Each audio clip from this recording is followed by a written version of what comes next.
It's us, the bad boys of comic book multiversal The podcasting. Bastiches. It's Dear Watchers, an omniversal comic book podcast where we do a deep dive into the multiverse. We are traveling with all of you Bastiches through the stories and the worlds that make up an omniverse of fictional realities we all love.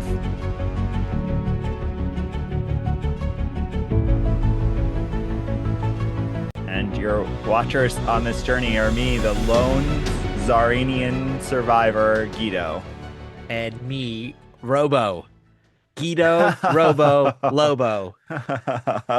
That works. That works. Everything has to end in an O today. My fifth grade teacher called me Robo, and to this day, like my personal folder on my computer on my laptop is Robo because of that. So it all I ties wonder if that back. was RoboCop or what that was RoboCop. Yeah, being actually, inspired that was by. it was probably that. It wasn't a Or Lobo Lobo the reference. character. Could have been Lobo. Same Exactly. era. He was a big fan. Shout out to Mr. DiCarlo if you're listening. He's probably no longer with us. I don't know. Who knows?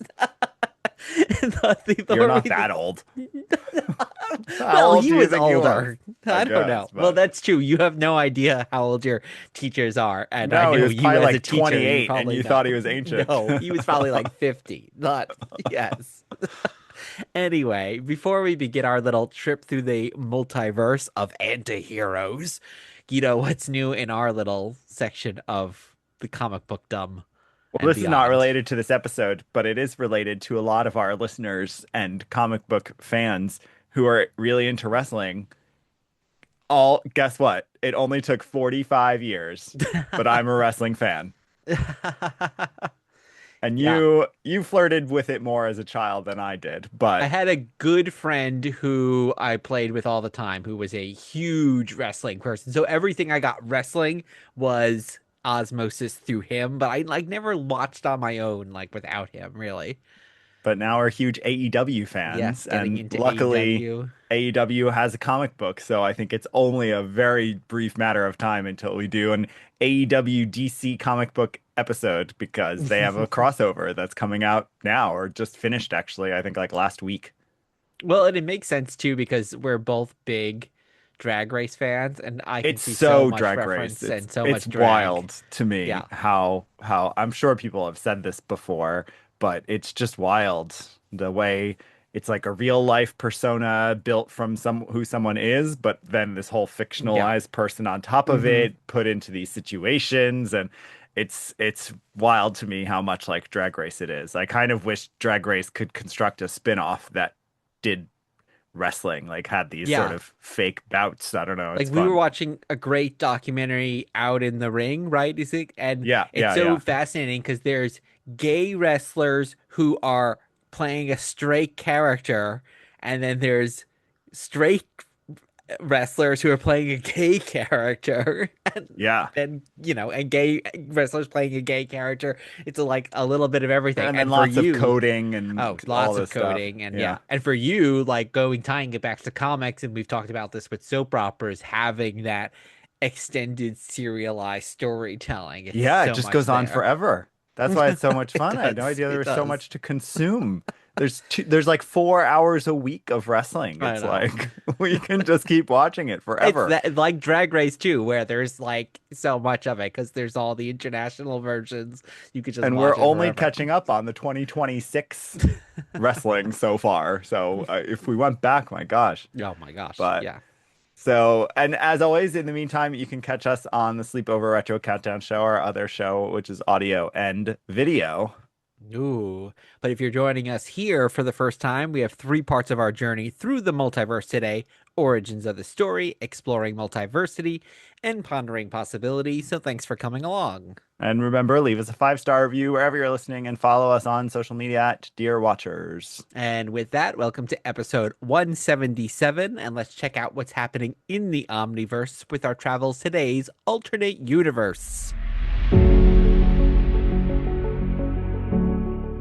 Today, we are answering the fragging question. What if the Joker hired Lobo to kill Batman, his own brother? I know. Sorry, everyone. We just spoiled uh, 30-year-old comic, but it is a big twist, and we'll get to it. This is a DC Elseworlds. This Earth only has a single appearance. It's never been repeated again. We have covered a lot of Elseworlds, Hmm. dating back from episode 49, though I feel like my research is faulty and we started Elseworlds earlier. So I don't know. Just go find DC episodes. And we've talked all about the imprint for DC's multiversal storytelling. We have covered Batman so much. Also, just go to dearwatchers.com, click episodes, and you can search for all of our Batman coverage. There is a lot of it, but we have never, ever probably even talked about, let I don't alone think he's made a covered, cameo appearance. Lobo. Yeah. Well, let's talk about our backgrounds with Lobo. I'll kick us off. And I remember this character so much in the 90s because I think I was of the perfect comic reading age when this character had really hit and was becoming a big deal.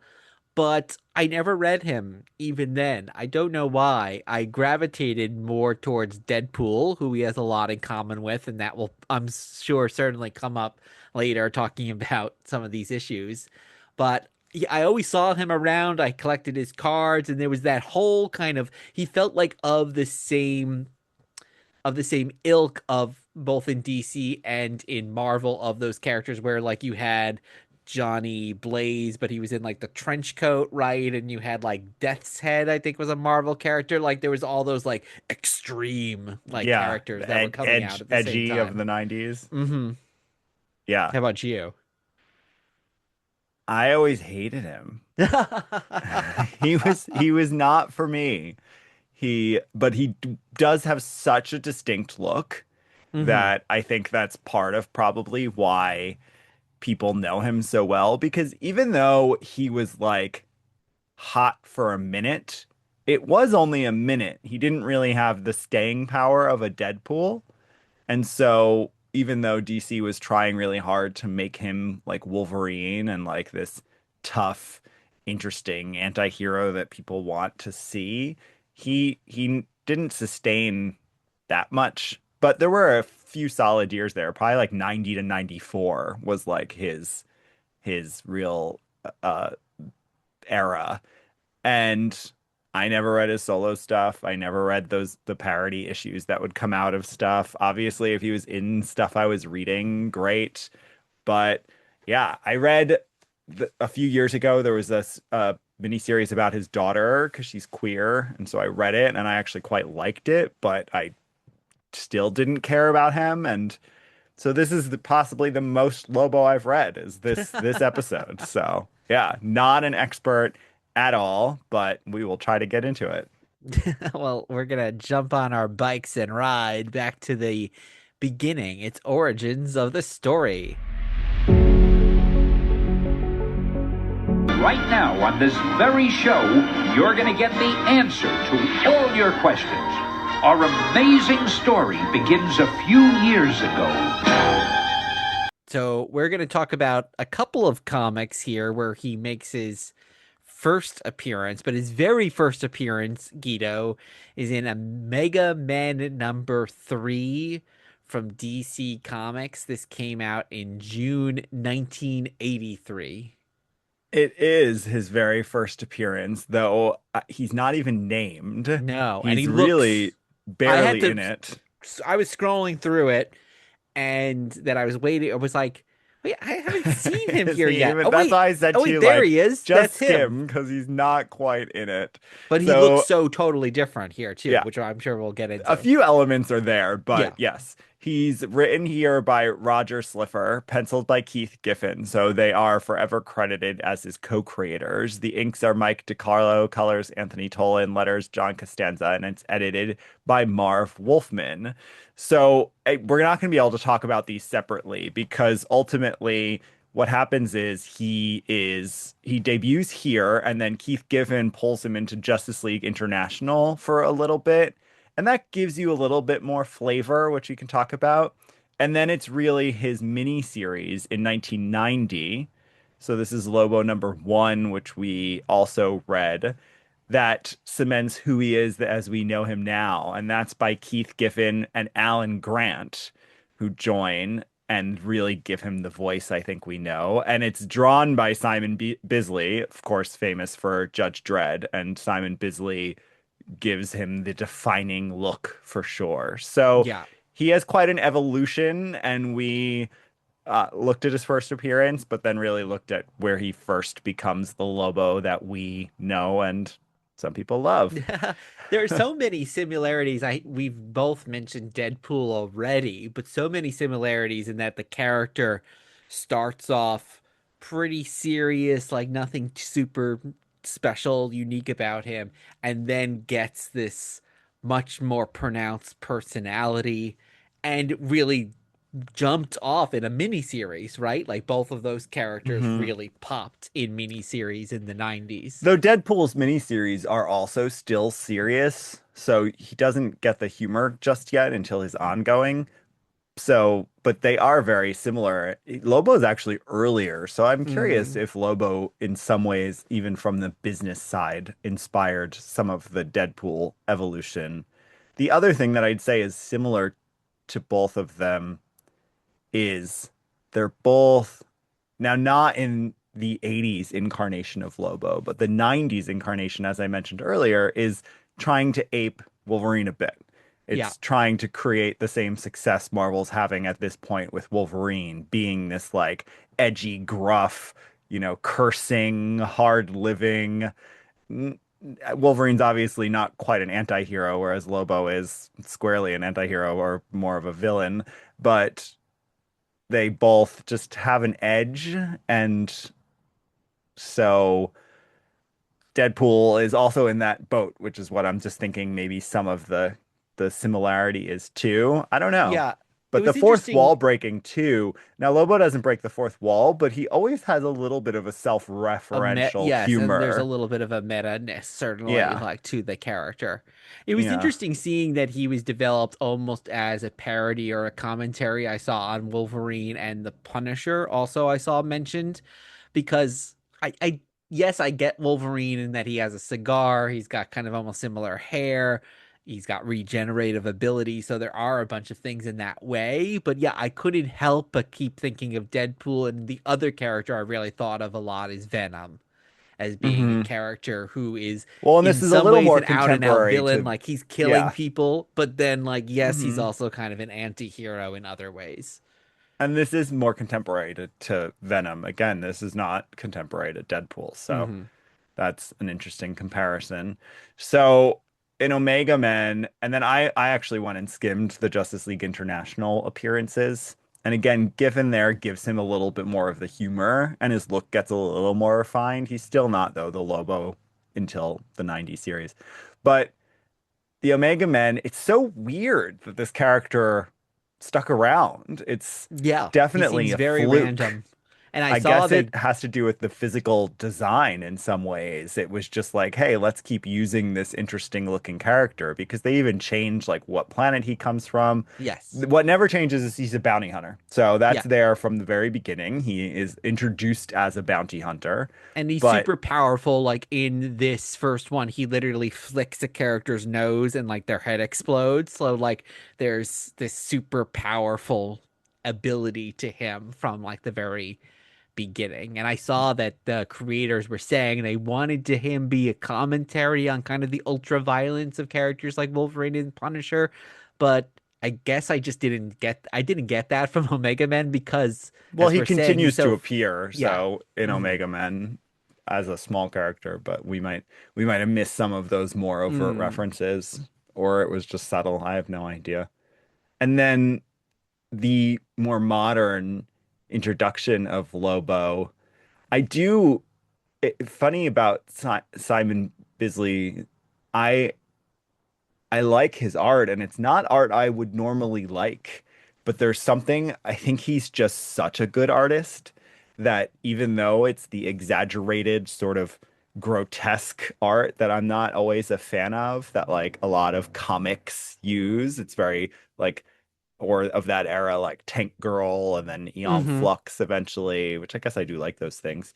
But I just think it's so well executed that I really like it a lot. Yeah, So I we've think it works.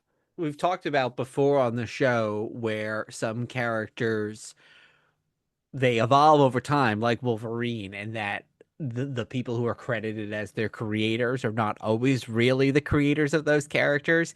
And I would say, like Simon Bisley, like you really should add him as a creator or a Oh developer yeah, or for something in sure. credits when he's credited, because truly, like his look of this character is so intrinsic into the success of it. And like if you picture Lobo, you picture that Beasley creation. Yeah, no offense to Roger Slipher, but I don't think he's very much a creator here. I don't Yeah. think you can say that. And everything is like dripping in like gooiness, and everything is Hmm. creepy looking and bizarre. And there was a backshiness also to it, in that there's like It is an that inherent style for violence sure. to how the Yeah. images are portrayed. Yeah, I agree with you. I don't necessarily always love this kind of art, but I think it's done so well here that I did. Yeah. So it's an interesting character to talk about their origin and their introduction because it's spread out over time. I don't even know if there's an essential issue someone could go read. But in terms of his origin, of course, he's the last surviving Zarinian, and then it of course turns out that he's killed them all, which Yes. that story has changed over the years, and we'll get into that in our last segment a little. But I think what do you think in terms of this his staying power as a character? Like what's here that people return to and don't quite let go of? Well, I think it's that he's willing to kill anybody. In that way, he has no morals. But the other thing about him that seems so key to him, which I didn't know until reading these, is that his kind of character flaw or good character trait is that he always has to keep his word no matter Right, what. right. So he has a code. He has no morals, but he has a code, which is Yes. very common, I think, with this kind of anti-hero. So I think Yeah. that kind of dichotomy between those two things is what kind of keeps people coming back, because he's not just like the Joker who we'll talk about will do anything. He has to kind of stay within these rigid bounds, even though he'll kill anyone who gets in his path to do them. Yeah. And I think his design, going back to that design, it's just so distinct. It really is so distinct. Both the original incarnation, but then Simon Bisley, like, but the keeping the black and white skin, but the whole look he does, and The hook, which is kind of a little reminds me of Hellraiser, but mhm. also Scorpion from Mortal Kombat. Like he's got like the chain and the hook, which like brings to mind those characters as And well. he's very much a wrestler, actually. Like Wrestler, I very wouldn't be wrestler. surprised if some of these are actually pulling from some. Maybe there's a wrestler who I think there are. We just watched a documentary about wrestling action figures. There was Yeah, someone who had a chain attached to him, so maybe that's yeah, even an and a little influence here. Undertaker from I WWE. don't Like he's know who these definitely people got are, the so Undertaker look. Oh, he was from when we were growing up. Yeah, very much that kind of look. Look him up. You'll definitely see it. And the motorcycle or space motorcycle, which is like always has music coming out of it too. It's like a George yeah, with made Thorogood up and the songs Destroyers that are kind of thing. and Yeah, it's I like it is fun that he has this thing and it carries on to the all the issues we read where people write lyrics that sound like songs yes, they do. but Yeah, they're not and they're about him or about the bestie shiz, which is clearly just another word for bitch. yeah. And all of the curse words that the Yeah, Sarinians well, it's fun that use. they have like, these made up like fragging is like the F word and all these things that are definitely skirting the line of like even a kid would know what they're talking about Totally, within totally. It's like this. frack on Battlestar Galactica. Yeah, they definitely reminded me of that. And it's fun in his mini series because we've talked about this with Wolverine and Deadpool as well before, but we keep coming back to those characters. But it's fun to pair them with something that puts them out of their comfort zone. So the plot here in this mini series is he has to rescue someone and bring them back alive, which of course he doesn't want to do because he wants to just kill everybody. And the person he needs to rescue is another Caesarian who actually is still alive unbeknownst to him, and it's his fourth grade teacher Hmm. who he hated and has also written an unauthorized biography about him as well. So it's fun because she is like very much a typical like nagging older teacher type, and she's correcting his grammar and other characters. So to have that character be paired with him makes it such a strong partnership. Well, that's what's fun about him when you look at he was, even though again he doesn't break the fourth wall, the creative freedom they clearly gave everyone who worked on him in the 90s. I mean, there's RoboCop, there's a parody special Mm, like printed by DC, and then he goes to kill Santa Claus. Someone hires him to kill yes, I Santa saw that. Claus, and Yeah. like he just has these completely absurd situations that he's put in. So that's part of probably what people like about him and make him really interesting. Uh, yeah, and we can talk more about if our opinions of him changed when we get to the end of this. Why don't we see what happens when you put him in another universe? Yes. Okay, it's time for exploring multiversity. I am your guide through these vast new realities. Follow me and ponder the question, what if? This is Batman slash Lobo #1 from DC Comics on the Elseworlds imprint. And this came out in April 2000. And we're, of course, asking the question, what if Joker hired Lobo to kill Batman, his own brother? So this is written by Alan Grant, penciled and inked by Simon Bisley, colored by Nathan Earing, lettered by Bill Oakley, and edited by Tony Bedard and Dan Raspler. So this is an official Elseworlds, as you mentioned. And yeah, I didn't even know this existed. So until we were doing research, I was not aware this existed. It's an odd Elseworlds. Yeah, because you start off reading it thinking, well, the only Elseworlds thing about this is that I guess Lobo's come to Gotham. And But the slight as this, character design, right? Like Joker looks slightly different. yeah, It's, yeah, but it could just be a Simon Bisley interpretation. It's not exactly. I kind of thought it necessarily was. a And then different it universe. just kind of creeps along where at some point I was like, that Alfred looks a lot like Commissioner Gordon. And then you Because it realize, oh is. no, the Wayne's butler is Jim Gordon, and then the commissioner is Commissioner Pennyworth, and he looks just like, the Alfred of that era. So, but like they never make a big deal out of it. They're suddenly reading and going, wait a second, that's something is a little off. Here's my guess, and we can get more into the plot in a moment because I'm sure this is not going to be top of people's mind. But my guess is I would imagine this was conceived as just like, hey, we want to do a miniseries. We do all these other miniseries where he's like killing Santa Claus, etc. Here's an idea we have, since these are his main continuity creators.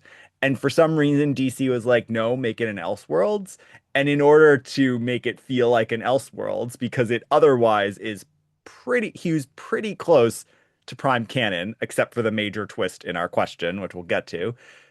He just throws in all these little things, I think, to change it, Yeah. because there are a few other things like that with, well, Robin and Nightwing are pretty standard, but they're a little different. They're beefy Simon Bisley design for sure. But then you also have a quick passing reference to Jimmy Olsen's Superman. Yeah, So Jimmy Olsen is Superman. in this Yeah. world, Jimmy Olsen's Superman, which has no relevance whatsoever to No. anything that's happening. So that's where I'm like, huh, it's really kind of odd that there's these teeny tiny references. I suspect they're just to like make it clear this is a different universe Yeah, we're I thought playing the in. main reason they probably wanted it to be an Elseworlds is because Lobo kills people. So in this, he kills the Penguin, he kills Killer Croc, and obviously you can't have that in main Right. continuity.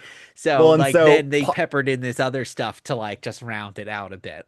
And so part of why he kills them goes back to what the conceit of this is. So Lobo's hired to kill Joker by Scarface, the current gangster ruling king of Gotham.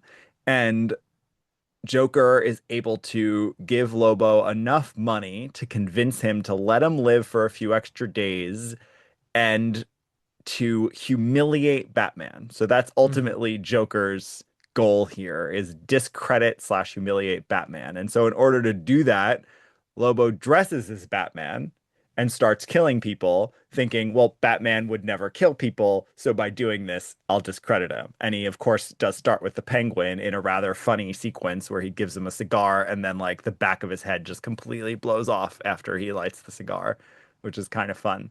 So it's like a ridiculous setup, of course, which is completely fine. I think really just to get you Lobo dressed in Batman's costume. I Yes. think that's the goal there, wouldn't you say? Yeah, totally. Yeah. And they stick it too with also like the Lobo always needing to keep his word because he tells the Joker, like, okay, I'm still gonna kill you no matter what. Like, but Right. I'll But do what now I'll you do this ask other in thing. between and Yeah. get your $10 million and then kill you. And it's fun seeing like these Beasley depictions because of these classic characters because the Penguin, for example, like looks so much more grotesque and Oh the yeah. and Crazy. Scarface isn't just like the nice kind of polished puppet we think of like say on like the animated series, but he's literally like a little wooden, very much handmade kind of puppet. Yeah. So all this is playing out, and there's so much more going on here. And it's pretty quick, efficient storytelling. But again, you have Robin and Nightwing who ultimately get killed, and then they think it's Batman. Yeah, I think You the have, idea of someone humiliating Batman and framing him like that feels like I couldn't put my finger on it, but it feels like a story we've seen. Like that yeah, seems oh, I'm that's a sure. go-to in like the Batman universe. Yeah, it's a trope, definitely. I feel like it in a movie, right? Isn't there Yeah, even, I think it's even in one of yeah, yeah. It I don't know. definitely seems like they can always go back. Well, yeah, even in Batman Returns, like when the Penguin pushes the Ice Princess off Right, the right. Yes, building, and then that's everyone probably thinks what it's we're both Batman, thinking. and There yeah, we it's go. just a classic kind of Batman thing. But then the biggest twist here comes when Batman decides to do DNA tests on the blood that he's collected. And it's not clear why, and I Well, guess there's an doesn't opening fight matter. sequence between the Joker and Batman where Hmm. like the Joker obviously got beaten up.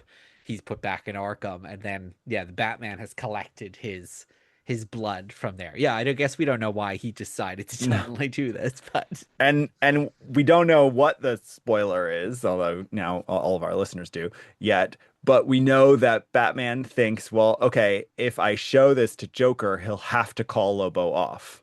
Mhm. And so, of course, the twist is, and this is while Joker has Batman strung up, Batman retells his origin story, which Joker can't remember anything from before the accident. And in telling his origin story, which is the same murder in an alley of his parents, grieving at the gravesite with a bat, but then he says, when he will avenge his parents' death, he also swears one day he'll find his brother because it turns out that he has a twin long lost brother named Joey, Joey Wayne. Yes. Joey Wayne. Joey Wayne. Yeah, And the Joker is Joey. so at that moment when Martha and Thomas are killed and Bruce is frozen in fear, Joe Chill or whoever it is, like then takes Joey off to basically be his ward, I guess. And they never True. see each other again. And yeah, it makes sense that because of the Joker's accident and the chemicals that he doesn't remember any of this. So yeah, so it does come out of no, it does feel very soap opera esque because like it's one of those things people always make fun of soap operas where it's like you had a twin brother the whole time, and it's like finally this reveal which has never been hinted at the rest of the pages, and also has like nothing to do with Lobo, which has been such a big concentration of the book. Yeah. Yeah, it's all it's yeah, it makes no sense, but is fun. It works. Yeah. And then Joker blows off Lobo's head, but he, of course, starts to heal ultimately, and he is going to kill the Joker, but it turns out that the gas Batman had sprayed him with gives him the ability to control his mind. And so he controls Lobo and says, "You'll never kill another sentient being as long as you live."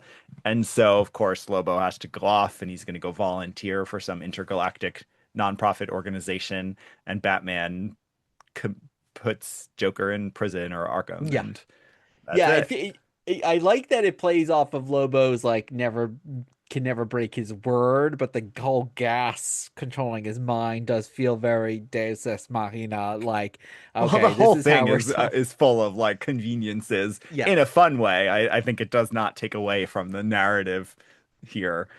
I think it's just yeah, it's ridiculous. The whole thing is ridiculous. And Yeah. so I thought it was fun. I enjoyed reading it.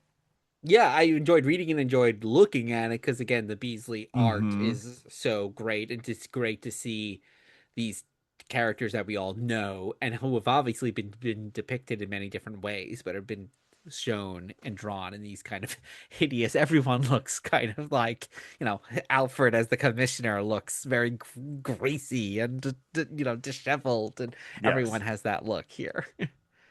So do you want more from this Earth?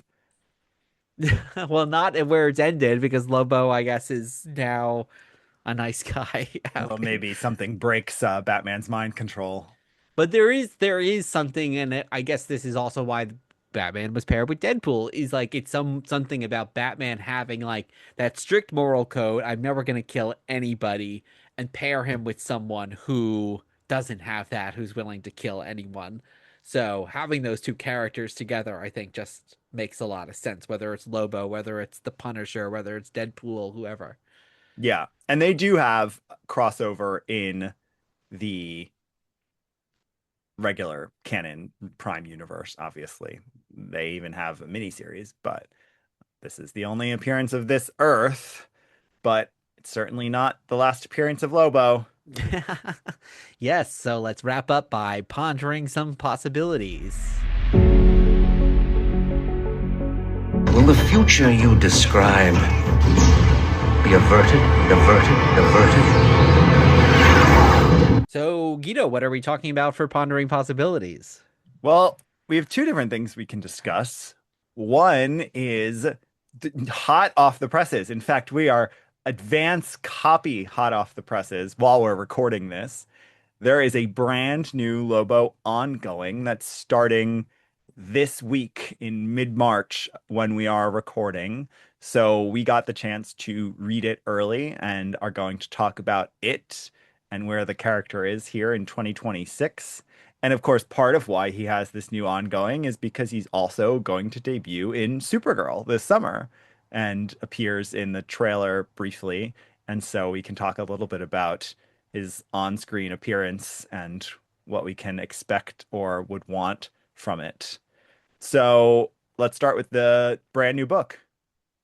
Yeah, so I don't know how much we can say, or Lobo is going to come down and hunt us down with his chain. I can feel the chain coming. But yeah, I feel like this is so much a continuation of the character that we had established going back to like the 1990s. Like there's something about you want to see Lobo. There's a scene here where he ends up at like a cosmic cantina kind of thing, very Star Wars, and I think there's something about that where I don't know, we want to see a Lobo interacting with a bunch of other like weird aliens and beating them up. And he does always have lots of aliens. He has those Yeah, dolphins that are always appearing in his titles that I don't fully that's true. understand. But so this is volume 4 of Lobo now. We Okay. read volume 1. This is volume 4. And the creators are Scotty Young, Jorge Corona, and it's colored by Jean-Francois Belot, lettered by Nate Picos, and edited by Kathleen Wisniewski. Now I And mostly associate Scotty Young as an artist, right? he is. He's written some stuff. He wrote Strange Academy for Marvel. I never been drawn to his writing. Frankly, I'm not drawn to his art either, though I appreciate it. It's just not for me. This is strictly writing and story credit for him. And Jorge Corona does a great job of being like clearly inspired by Simon Bisley, but also doing his own thing. It has the same sort of ragged edge, but But lives a more little bit more polished. in the, Not yeah, as not as bizarre and creepy and like gonna give right, kid lives a little nightmares more kind of in the version. comic book universe. Yeah. And I think this is fun. This one has a lot of meta humor also. Yes. The self-referential stuff, especially to DC and Warner Brothers and Disney, which is really fun. Isn't Disney, I think, the Galactic Rodent Company? I like that.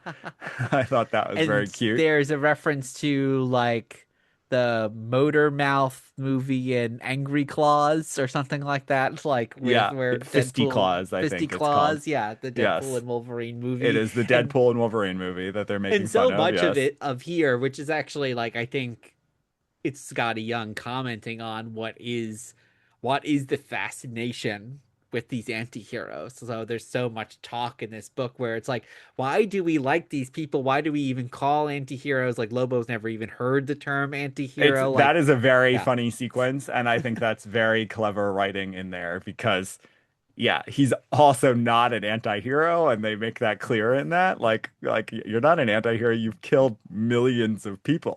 Like Yeah. you can't be an anti-hero if you've killed millions of people. So I thought that was very fun.